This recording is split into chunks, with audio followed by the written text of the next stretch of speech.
Okay, welcome back everyone. Today, well, first off, I'm going to start with a little bit of an apology. I know the last half of that first episode got a little bit rushy. I got a little concerned about how close that Aurora explosion was getting. But, so first off, we're going to go ahead and build a couple of things that we picked up last time. And then we're going to talk about recover some things from last time. And probably talk about food and water a bit more. So let's get started here. Let's see, I'm also going to try and make a little bit better use of pinning blueprints so it's easier for y'all to tell what's going on, what I'm gathering resources for, that kind of thing. Alright, talk about those.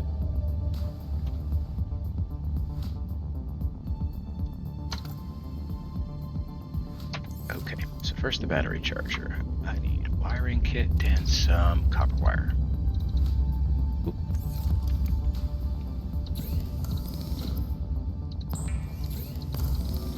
Alright, clean out my inventory a little bit first.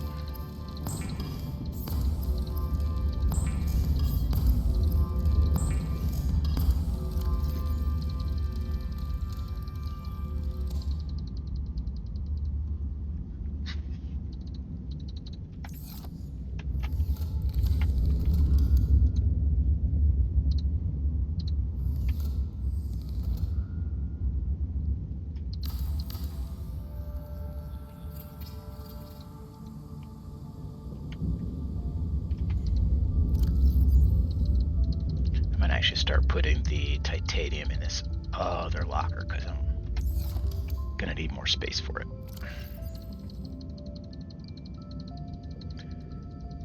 Also gonna need a few of those titanium ingots soon, but not immediately.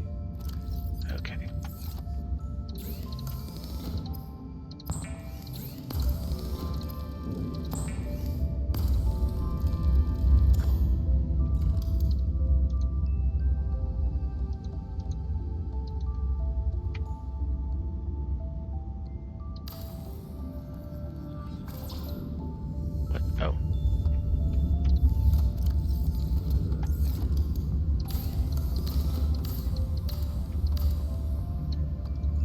Close to the fabricator. I also need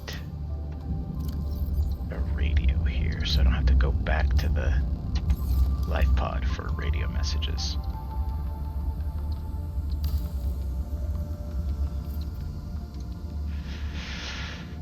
Okay. Now.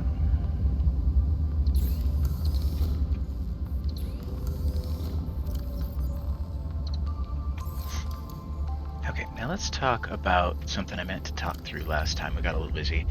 But the as far as inventory management, you remember I had to drop a bunch of extra titanium and stuff just outside the life pod here.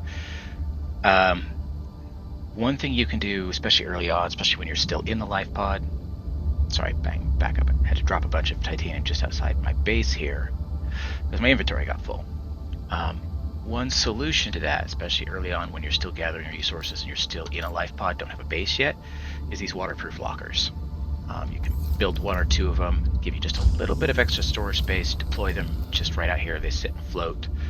That is an option. It's an investment for titanium early on that you can't get back. Alright, let's see what that is. With regard to radio messages, if you don't get to them right away, don't panic because they don't go away. They just kind of queue up, they'll stay, they'll be waiting for you when you get back.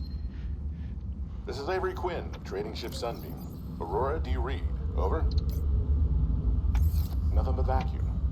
These Altera ships. They run low on engine grease, send an SOS, you offer to help, they don't pick up. Aurora, I'm out on the far side of the system. It's gonna take more than a week to reach your position. You still need our assistance. Over. I'll try them again tomorrow. Damn charter's gonna have us blowing our credits running errands for Altera. See what the long-range scans pick up in the meantime. Just barely enough copper to make that work.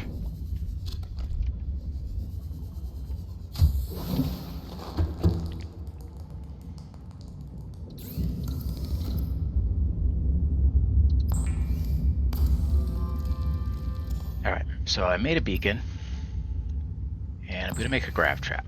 So one of the first things we're going to talk about here is a little more about food and water.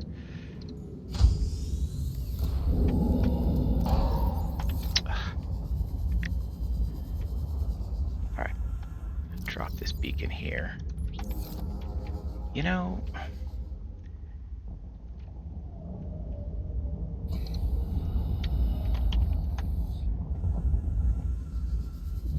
alright. So first off, I'm going to change the color of that so it's just a little more visible. Those blue beacons can hide against a backdrop of when you're underwater all the time.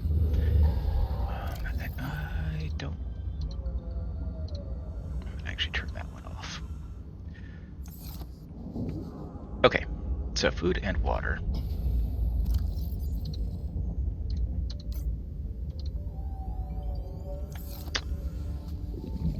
One real easy way to get both is to deploy one of those. Pulls all the fish in, you can grab all the bladder fish you want for water, and boomerangs, peepers, etc. for food. Super easy. If you're struggling to catch them in open water, that's one way to go about it.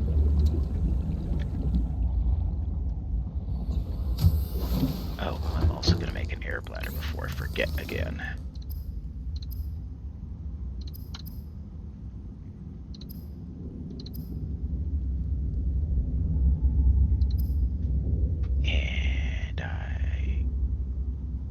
Oh, there it is.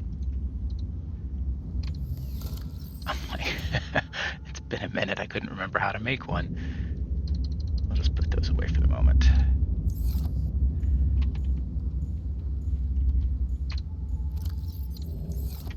I'm also going to add a couple more hatches to this place, just to make it easier to get in and out in the direction I want to go.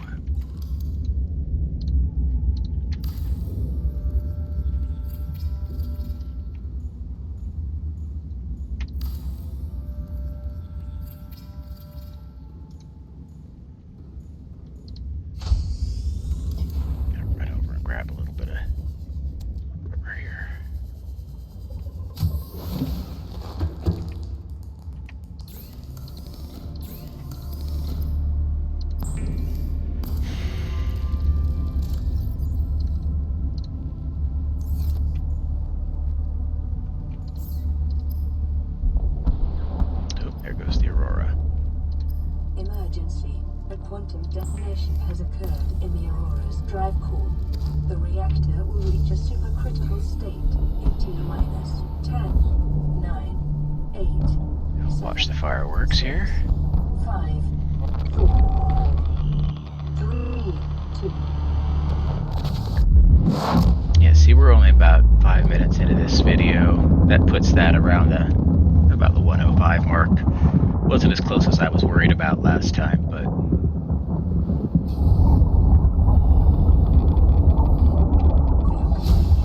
the radiation suite has been added to your blueprint database.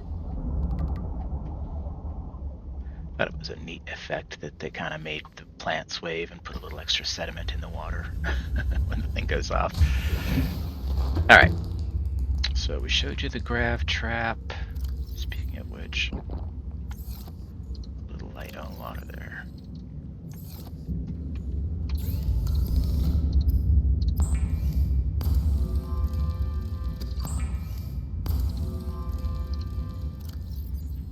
Might as well eat something too.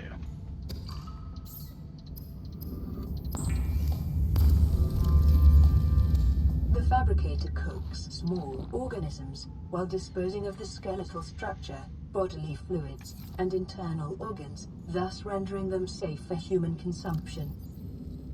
And you can also just leave that grav trap running for as long as you want to, and it'll just sit there and collect whatever swims by. I've seen people use it to collect stalkers even, and then drop some metal nearby so they can just keep them in one place and force them to keep playing with the metal salvage to produce stalker teeth. That's another thing we're going to talk about in a bit here. But the stalkers are big enough to actually pull the grav trap a little bit, so that's, when I tried it out, that was less practical than I would have preferred. Alright, so the next thing we're going to do, also related to food and water, is we're actually going to take a short trip to the mountain. Just that big patch of mist over there. I'm going to head out that way. Because there's something we need from there that will kind of make your early game food and water woes a thing of the past. So you can navigate to it at the surface, which is a little bit slower if you just keep an eye on that mist out there. Or there's a slightly easier way if you have a sea glide, you can do it underwater. So follow the edge of the grassy plateau out here back to this wreck. And then from right about... oh, there's another bioreactor fragment. There we go.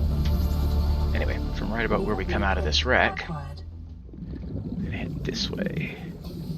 You see those two peaks of rock? Basically head directly between them and maintain that heading.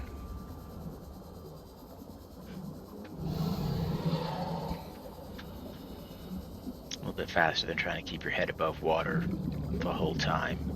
Because remember, you can't really use the sea glide if you're above the surface. Oh, see, that's closer than I thought. If you want to stay near the bottom, you just follow that ridge there until it joins up with the mountain. So, I don't know if you just heard that, but there was a reaper off in the distance. When you come to this mountain, it is perfectly safe as long as you stay on the left side of it, stay to the west. If you go around the other side, you'll meet somebody unfriendly. Remember that materials you gather are the property of the All Terra Corporation. You will be liable to reimburse the full market price. Your current bill stands at 3 million credits. Okay. Detecting massive energy signature in the region. Cannot identify. Really, the main thing we're here for is a couple of those. Those little cave crawlers are a pain. As long as you keep moving, they're not going to hit you very much. I'm going to grab a couple of lithium while we're here too. Because this island has a bunch... these caves are just chock full of lithium and shale. Which we're going to need at least one diamond, which I just got for the laser cutter. We'll grab a bit of lithium and shale here. It's because it's an easy way to get some extra gold. And the lithium we can use for reinforcement. Alright, that's probably lots for now. And what you just saw there is the reason a lot of people don't like the Sea Glide. Because every time you go to grab something, that light goes away, it's a little bit dim. I still find it more practical than carrying around an entirely separate tool, i.e. the flashlight.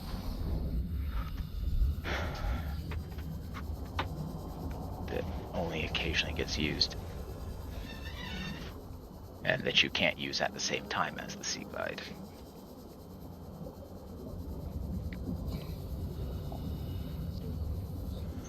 The trip home is much easier because you can just follow your beacon. There's more stuff at that island. We'll be back there. And if you head off to the left too far, there's other guys you don't want to meet right now. Bone sharks and stuff, but they're not as huge of a deal as the Reapers.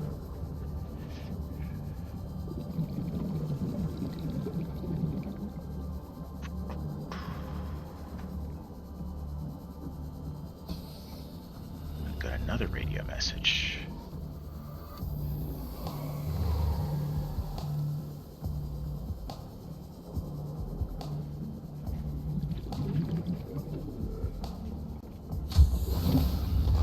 Welcome aboard, Captain. Partially translated broadcast. 9 new biological subjects designated. Mode. Hunting. Analyzing.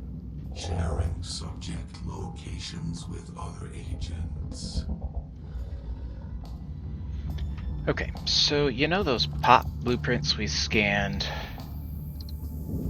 at that wreck? This is where they come in handy.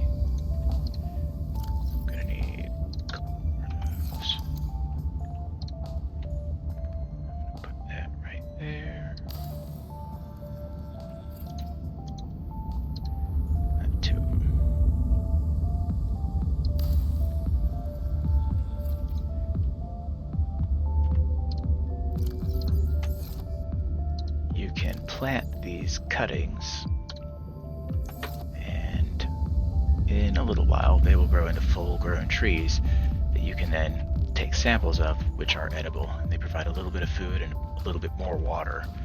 And then you can just top up your food and water whenever you come back to your base. 2 of them is usually enough to keep you going as long as you replant one as soon as it runs out. Super handy. And then you don't really have to worry much about food and water going forward.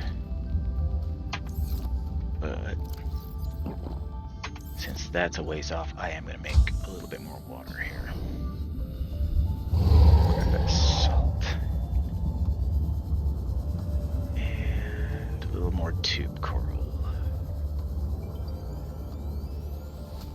Also, I've noticed fish tend to be a little slower at night, so if you're about catching fish, there's an easier time to do it.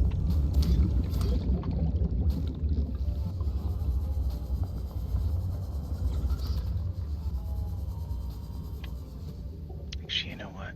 I want some more salt too.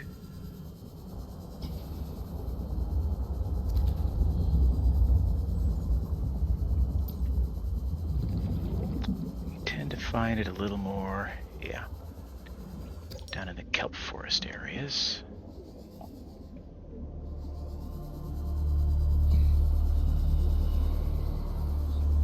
There's that tube. I don't remember if I finished clearing that out. Oh, hey. Forgot I left those there. So no, I didn't finish clearing it out.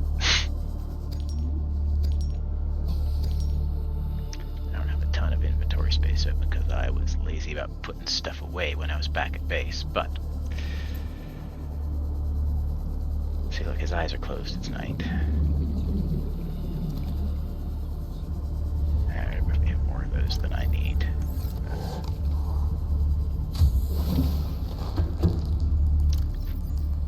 And it's not like I can't release them back into the wild if it turns out I'm never going to use them.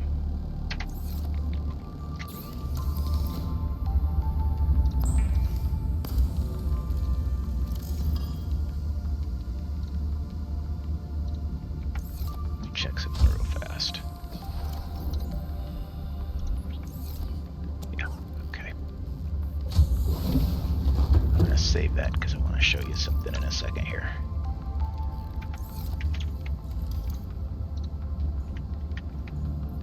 Make one more locker here.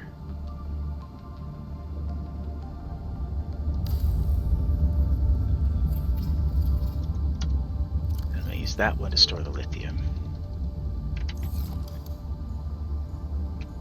One more over here that I'm going to use for the diamonds and other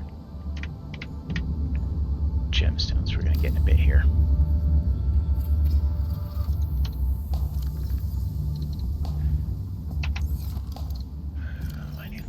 I have silver. Okay, well, since we have the materials for it, I'm going to go ahead and build the laser cutter too. I don't have the materials for it right now, actually. Because I don't have enough copper on hand. Alright, one thing at a time. Keep getting distracted here.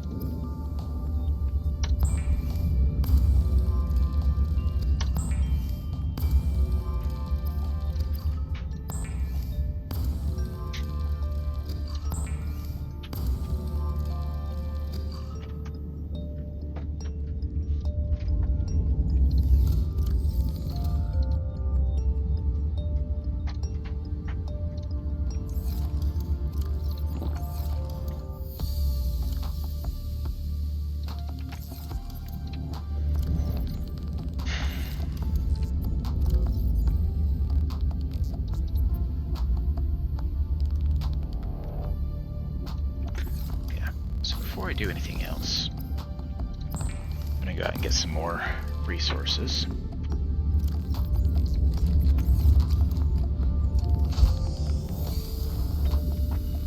Now, I believe we previously... There's a crashfish egg.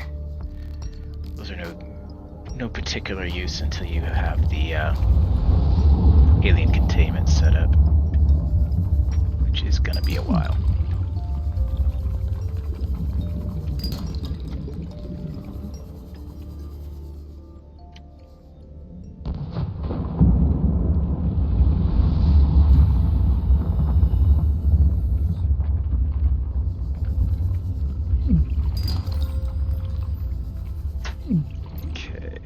we went down this way previously. This is to the east. It's another cave on the west side. We're going to hit this time. And this side has even more resources in it.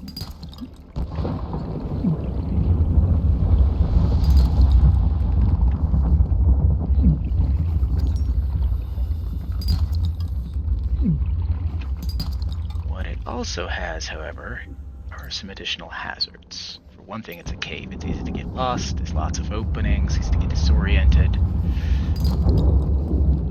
For another thing, you got those. You see those jellyfish-looking things? Those are called drooping stingers. They will poison you badly if you touch them, although you typically recover the health. The other thing that's in here is a little swarm of crash fish.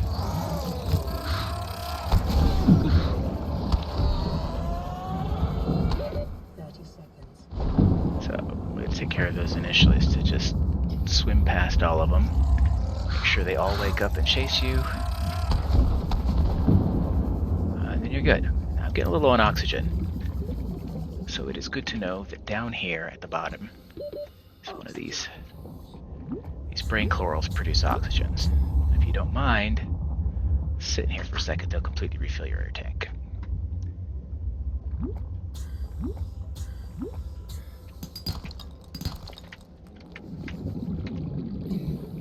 There's also a whole bunch of sandstone down here.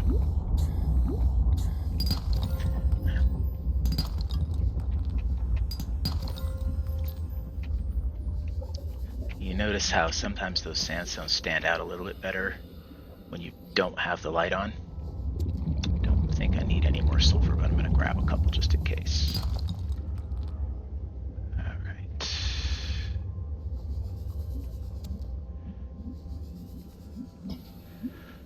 They do respawn in those flowers eventually, but it takes kind of a long time.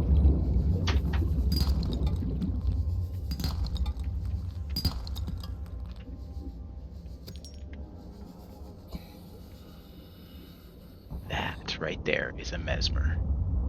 If you get too close and look at them, they will try to hypnotize you. And then when you're hypnotized, you'll swim in and they'll bite you. Not a good time. Okay, I'm gonna finish topping up that oxygen tank. Oh, I missed one. Oxygen.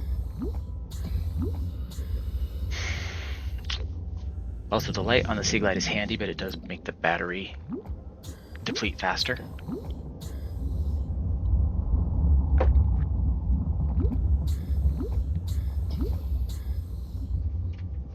You're almost there. 2 or 3 more.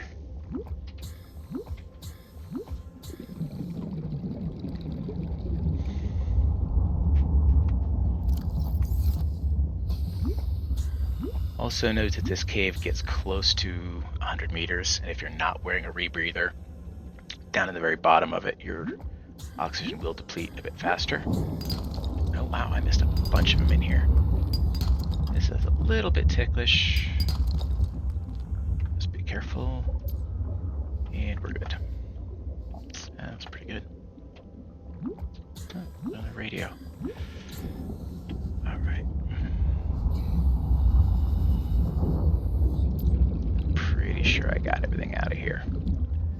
Now those mesmers usually hang out in that end of the cave. I'm pretty sure that's where they spawn, but I don't know where that other guy went.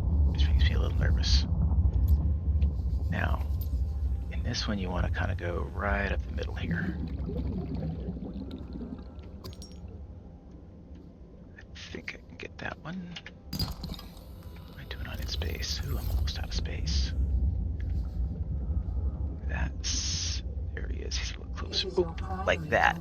Now, if you keep the mouse away from him and strafe sideways, you can usually get away from him. Just in these caves, that's super risky because you can strafe yourself right into the stingers. Not fun. Alright, I'll have to come back for those. There's a bunch more in there. Wow, there's a bunch around here. Look at that. Okay. Alright, well, I'll be back in a sec. I'm gonna drop some of this stuff off. Yeah.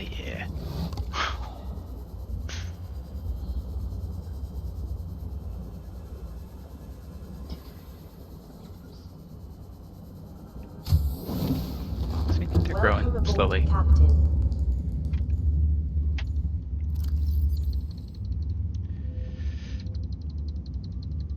You see what I was saying about how much lead you get from sandstone? There's usually far more lead than you can ever use.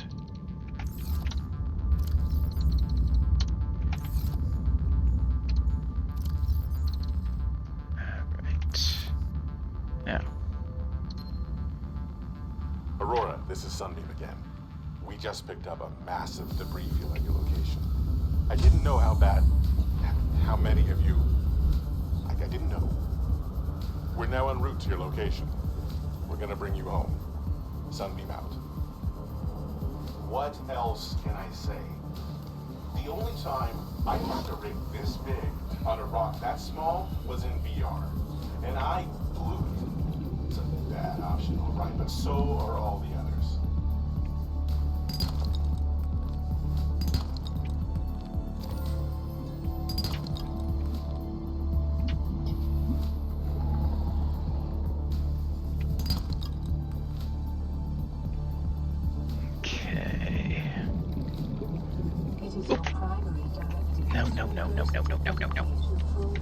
No.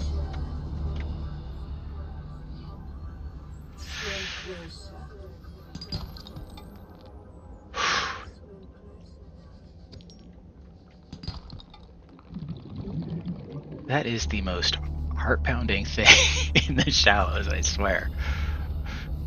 Because the whole time you're trying to escape, you're trying to make sure you don't kill yourself on those darn stingers. See, if you catch them in the corner of your vision, they're fine. But if you accidentally look right at one when you come around a corner, and he's looking at you, you got a problem.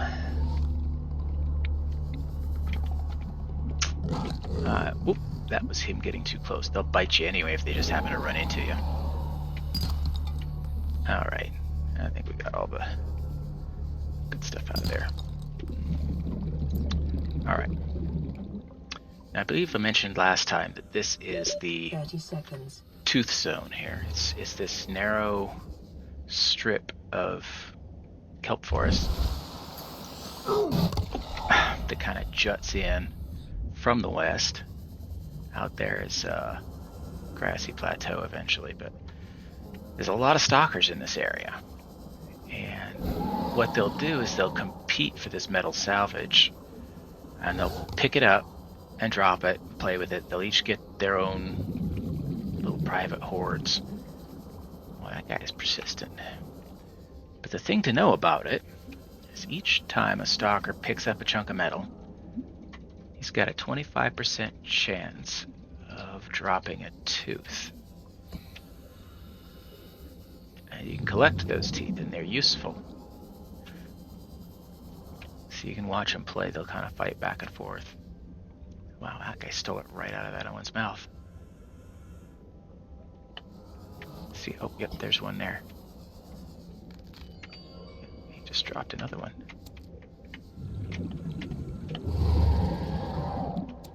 Now later when you get a... Oops. 30 seconds. Later when you get a scanner room, it can make it a little easier to find them, but it's not really necessary. So I got a couple there. In a sec here, I'm going to show you an easier way to get them.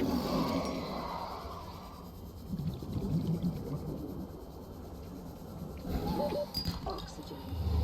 A little close there.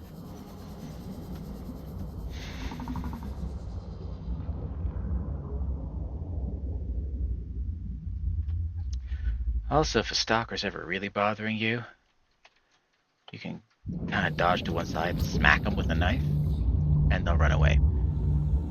One of the things I like about this game, fun, is that it's designed so that you don't really have to kill anything. In fact, it's not designed around combat. It's not designed so that you have to kill the bad guys or anything like that. The predators act like regular predators, which means that when they get hurt, they tend to run away. It's not worth it for them. So, So that one guy that was hanging around my base supports, who probably dropped that tooth I just found.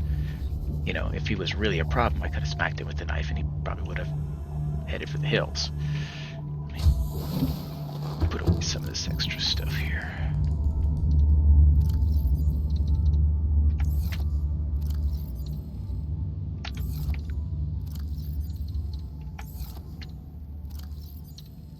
Sorry if this is giving anybody vertigo. Not a huge fan of the way the interface pops up and down with storage containers in this game. Oop, oh, what am I to do?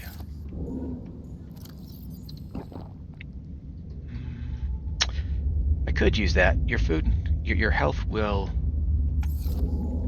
slowly replenish as long as you're relatively full on food and water, especially if your food is overcharged. Okay, I'm gonna cook the boomerang. I'm actually going to salt that peeper and keep it on hand in case I'm on a longer trip and I need food badly. Keep it in my pocket as an emergency food source. Okay. Now, when you build your base here, you're typically close enough to some stalkers that, yep, at least one of them will have a scrap pile near you, which you can kind of come check. Basically just follow the stalkers back to their hoarding locations, and if there's more than one stalker in the area, just kind of check back there periodically.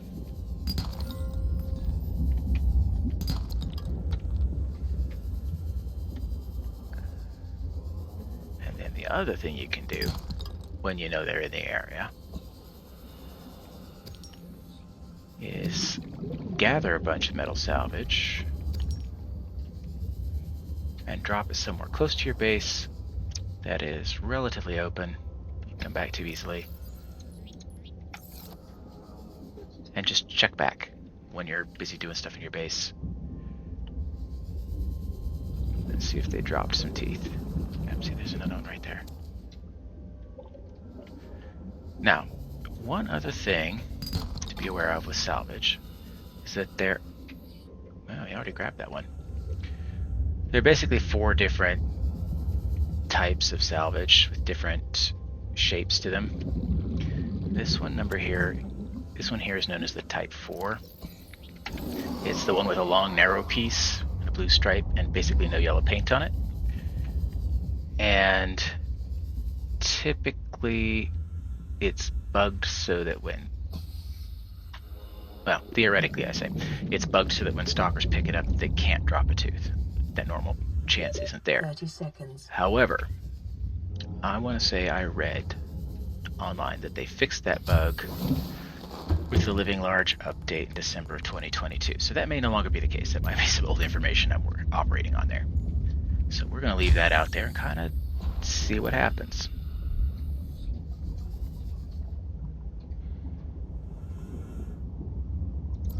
Anyway, we'll come back to that in a minute. So that's one reason not to immediately process all the metal salvage you get, because you can use it to farm stalker teeth. Not sure what happened there. What was I saying about, oh yeah, I was going to build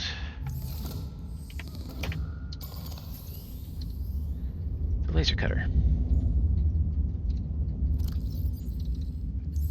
and I don't need, oh yeah, I needed copper for that because I wanted to make another battery. That's why I needed copper.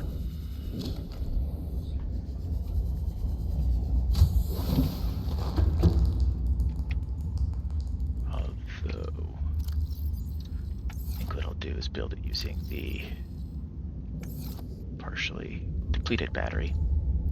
Oh, you need 2 diamonds for that. Well, I'm glad I got a couple extra. That's the other thing in this game. Just always grab a little more of each resource than you think you'll need, because you usually find something that you need it for that you didn't think of at the time.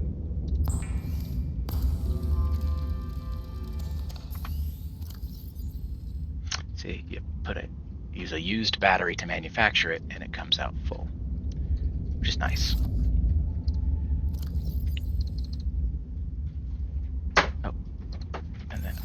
actually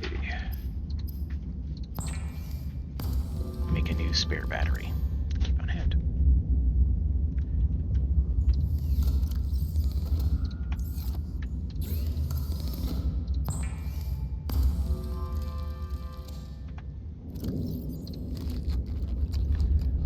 You see my health has come up from the 60s to 75. It'll grow back eventually. If you want, you can use these fibers to make first aid kits, but that's not what we're going to do right now. We're going to make a radiation suit.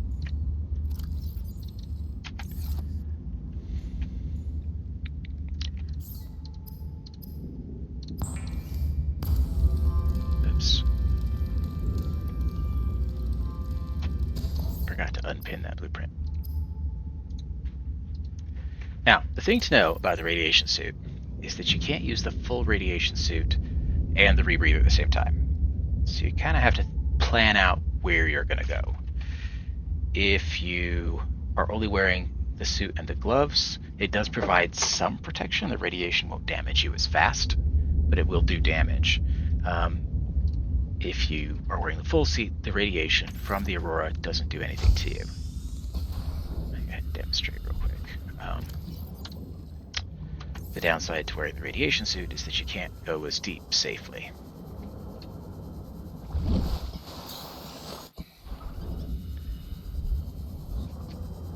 Now, right after the explosion, the radiation is all pretty close to the Aurora.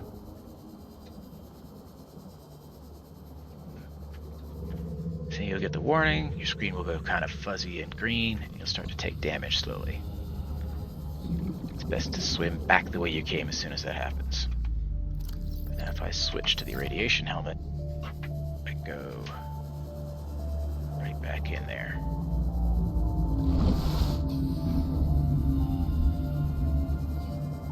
With no effects. So, eventually, we will go to the Aurora, because there's all kinds of important stuff there that we need to check out. I don't need to do that right now, but when you do go to the Aurora, you will need to wear the full radiation suit. Like I said, the radiation will gradually expand outward from the Aurora. I've never played long enough for it to get all the way to where I have my base here, but it is possible. But later, once you get on the Aurora, you have the opportunity to fix the reactors and stop the leaks, and then the radiation gradually goes away. Welcome aboard, Captain. This is an automated distress signal from Life Pod 12. Coordinates attached. Warning, Life Pod has sunk beyond safe diving distance. Do not attempt retrieval without submersible support. Signal location uploaded to PDA. It's way out there. Alright, let's see.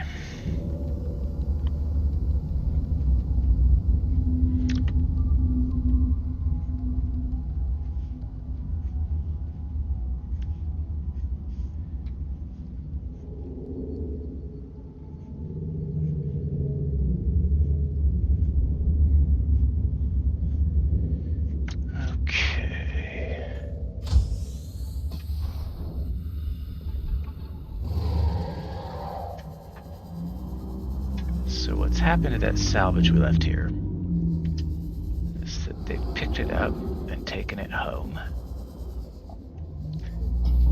without really dropping any teeth. So we don't know the results of our experiment really. So what I'm going to do is actually pick it all up and drop it back up here again.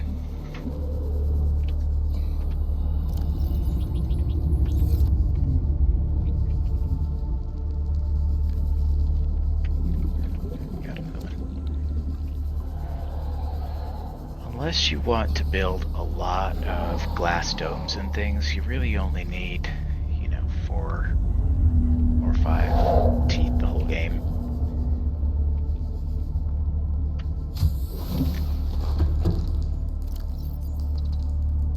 So, I mean, that's theoretically enough, but...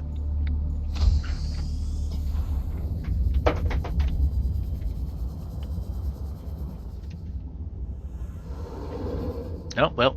There we go. He picked up a Type 4 and dropped a tooth, so myth busted. Any kind of salvage works for gathering stalker teeth. See, that's where he puts his pile at. I'm actually going to check nearby here too, because there may be some other hordes in the vicinity.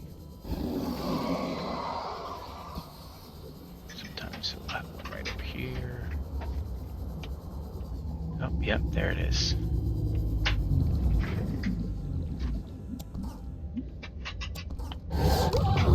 Oops. Getting cocky.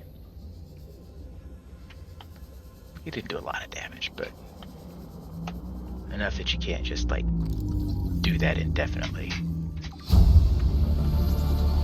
Yeah. New blueprint acquired.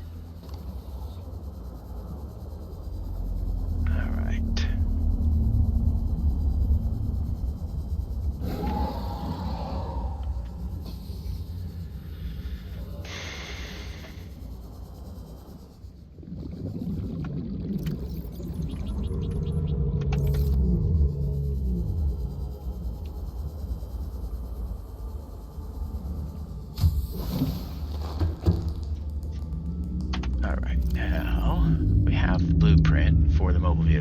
We need that to build more advanced vehicles. I don't have enough fragments for the Seamoth.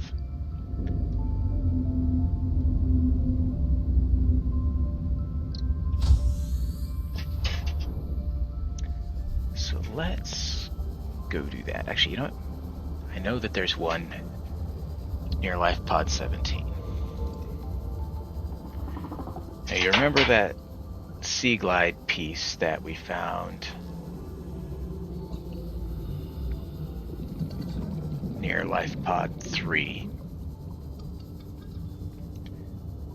There's one guaranteed Seamoth fragment at Life Pod 17.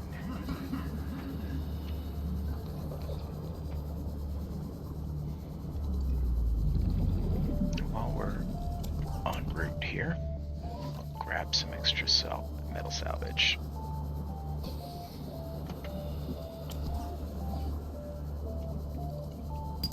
And anything else cool we happen upon.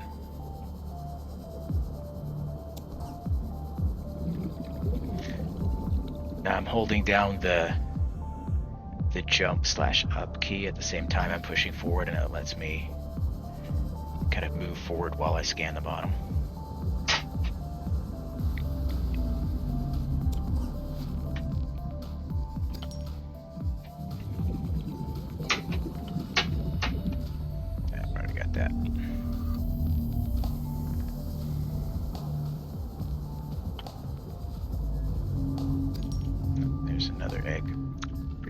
Sand shark egg. Oh, there's two of them. Perfect.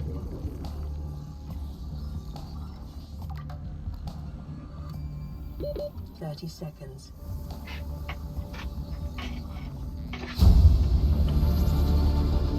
New blueprint acquired.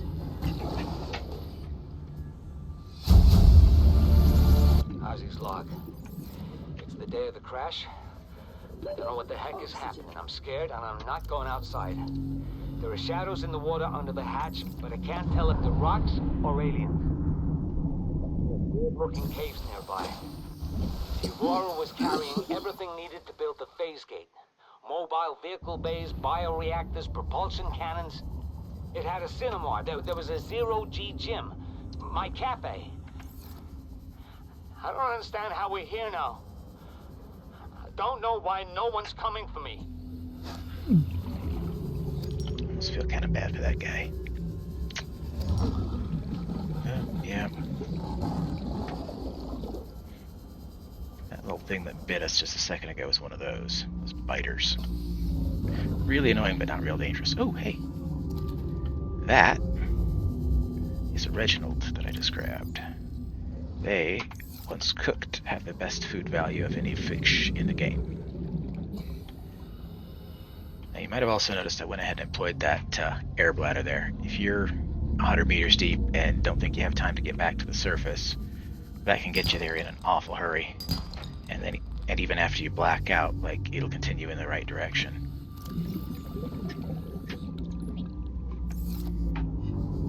So, one of those guys. Alright. You just pull it out and hit right click. And it refills once you get to an air source. The limitation to those air bladders is they don't help you if you're inside a wreck or a cave or something, where straight up just pushes you into a bulkhead or the top of the cave. In that case, you're still kind of out of luck.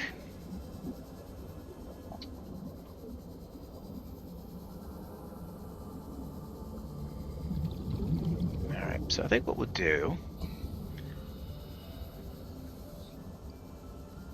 is head home and get the mobile vehicle bay put up and make a sea glide. Hopefully I can show you what we do with the bulbo trees once they're fully grown.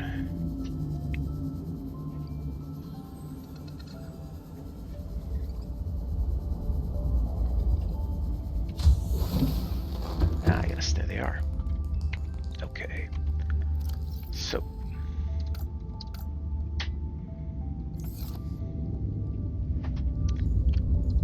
I'm actually gonna save those because I don't need them right now.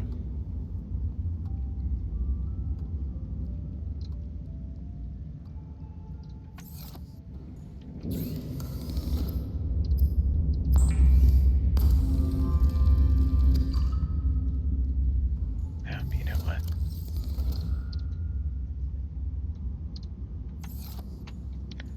Let me get this stuff put away. Not that. That.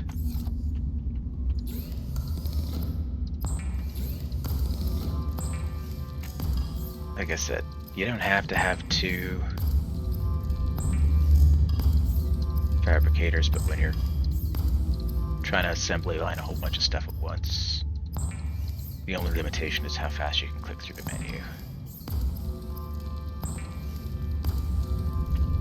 Especially when it's something a little bit longer building, like those titanium ingots. Okay. Now, bulbo tree is fully grown. You can slash it, you get 10 water and 8 food from each of those as long as they're fresh. The downside to fresh food like this is that it doesn't keep. If you chop, well, that and it takes a ton of inventory space. If you were to chop a few of those and then go riding out to investigate a life pod or something, you would find about the time you got there that they had turned rotten and no longer provided the nutrients you need. Alright, let's go ahead and gather the materials we need for this stuff. Gonna need 2 lubricant. Welcome aboard, Captain.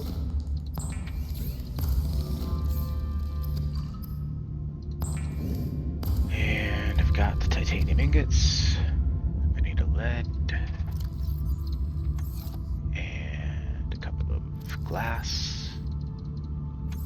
That's 2 quartz per glass.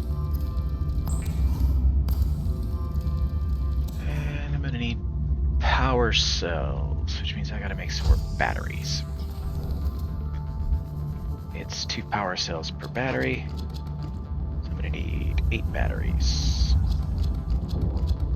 2 batteries per power cell. Sorry, so I'm gonna need 4 batteries, which means I'm gonna need 8 mushrooms. I knew what I meant. Okay, I need some rubber too.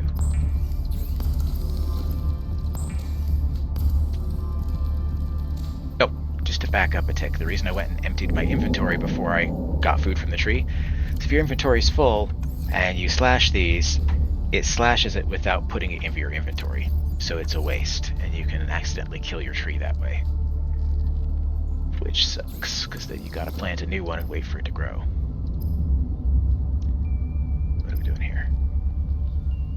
Power cells, right.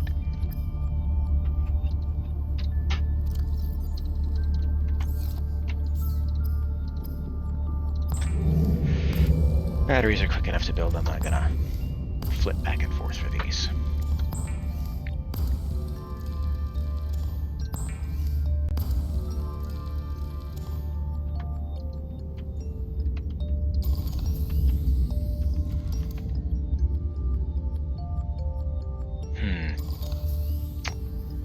I want to say that unlike with tools, if you use empty batteries to, or partially drained batteries to build a power cell, that you don't get the value back. But nope, I'm wrong. It's fine. I don't know why I was thinking that it did that. That was, maybe that's with below zero. There's a few mechanics that are just a little bit different in the sequel Below Zero, and sometimes I get the two mixed up. So that is everything we need.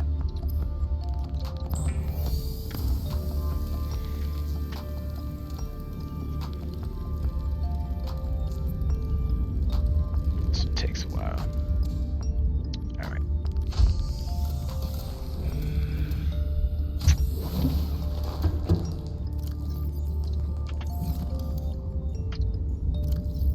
I am gonna put a beacon on this mobile vehicle bay.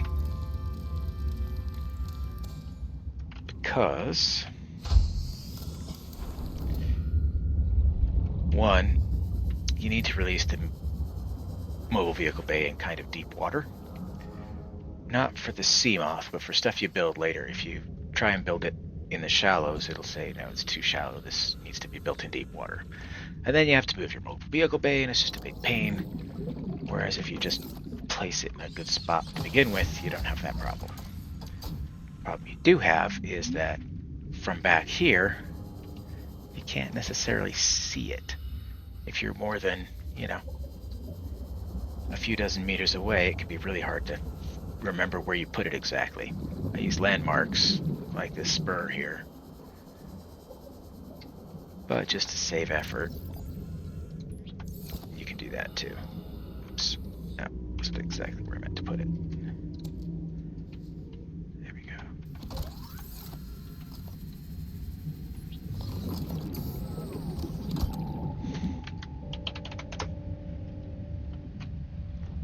And I mostly don't need that on until I need my vehicle bay.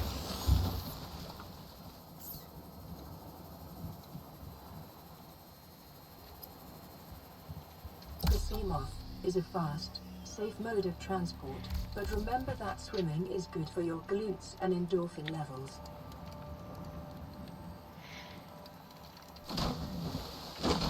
Alright. And we just got a whole lot more mobile. This thing's a lot faster than the Sea Glide.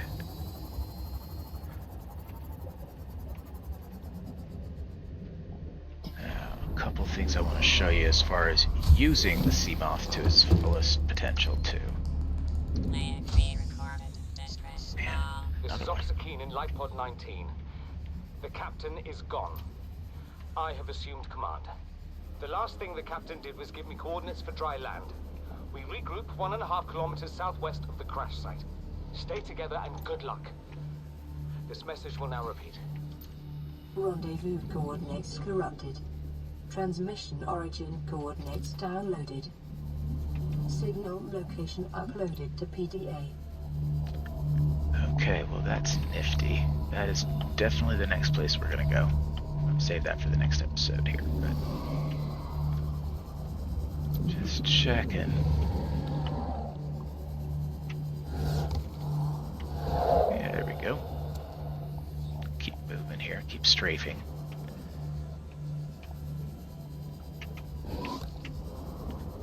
Drop in there.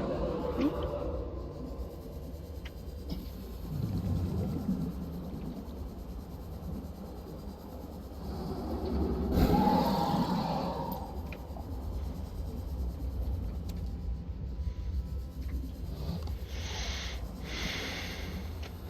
Alright, that's enough goofing around.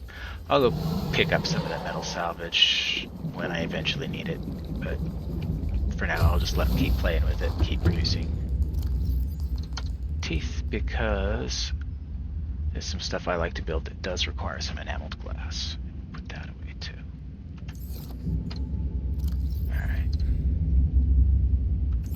Alright, just real quick before we go. In straight and level, and I'll put the details on this in the description here. Straight and level flight, for lack of a better word, you get some pretty good speed out of this. However, if you use you get the same speed from strafing up or strafing side to side. However, if you go forward and up, the thrust is additive, or nearly additive. If you also go to the side, it combines basically vectored thrust in all three directions, and you get a total speed through the water that is, I'm going to say, about 75% faster than your regular just level motion with just a forward drive. So it's a much quicker way to get around.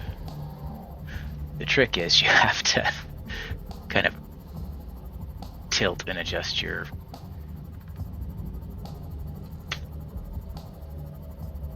nose position so that you're actually traveling in the direction you want to go. Yeah, like I said, I'll put the actual numbers in the description. But for now, that is all I wanted to cover today, and I will see you in the next episode. Thanks for joining me.